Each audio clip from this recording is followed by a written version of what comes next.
ഏർക്കാടിലെ കാഴ്ചകളൊക്കെ കഴിഞ്ഞ് തിരിച്ചു പോകുമ്പോഴാണ് ഞങ്ങൾ ഈ കുരിശടി കണ്ടത്. അവിടെ പോയി പ്രാർത്ഥിച്ചു. അതിനുശേഷം ഞങ്ങൾ നേരെ പോയത് ഡിണ്ടിഗൽ ബിരിയാണി കഴിക്കാൻ വേണ്ടിയിട്ടാണ്.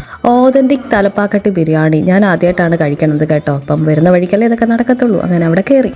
അവിടെ ആകട്ടെ ഭയങ്കര തിരക്കും. അങ്ങനെ ആദ്യം ഈ വാഴയില വന്നു. അതിനുശേഷം ഞങ്ങൾ ഓർഡർ ചെയ്തത് മട്ടൻ തലപ്പാക്കട്ടിയും ചിക്കൻ തലപ്പാക്കട്ടിയും ചിക്കൻ 65 ബിരിയാണിയും ആയിരുന്നു. ഞങ്ങൾ ഇതിനൊക്കെ മുന്നേ ഒരു സ്റ്റാർട്ടർ ഓർഡർ ചെയ്തായിരുന്നു. സ്റ്റാർട്ടർ വന്നത് ഏറ്റവും ലാസ്റ്റിലുമായിരുന്നു.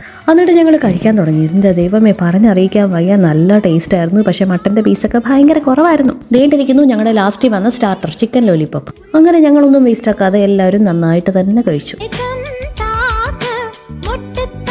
സ്റ്റാർട്ടർ പിന്നെ ഏറ്റവും ലാസ്റ്റിലും കഴിച്ചു. അതും നല്ലതായിരുന്നു കേട്ടോ. എല്ലാം നല്ലതാണെങ്കിലും അവസാനം ബില്ലും വളരെ നല്ലതായിരുന്നു. നല്ല എക്സ്പെൻസീവ് സൈഡാണ്. ഇച്ചായൻ അതിനെ ഇവിടുന്ന് ന്യായീകരിക്കുന്ന കണ്ടു. ഞാൻ ആ കണ്ണ് തുടച്ചിട്ട് പറയാൻ വേണ്ടി പറഞ്ഞു. ശേഷം ഞങ്ങൾ വണ്ടിയെടുത്ത് നേരെ നാട്ടിലേക്കും പോയി. അപ്പോൾ ഇത്രയൊക്കെ ഉള്ളൂ കേട്ടോ ഇന്നത്തെ വീഡിയോ.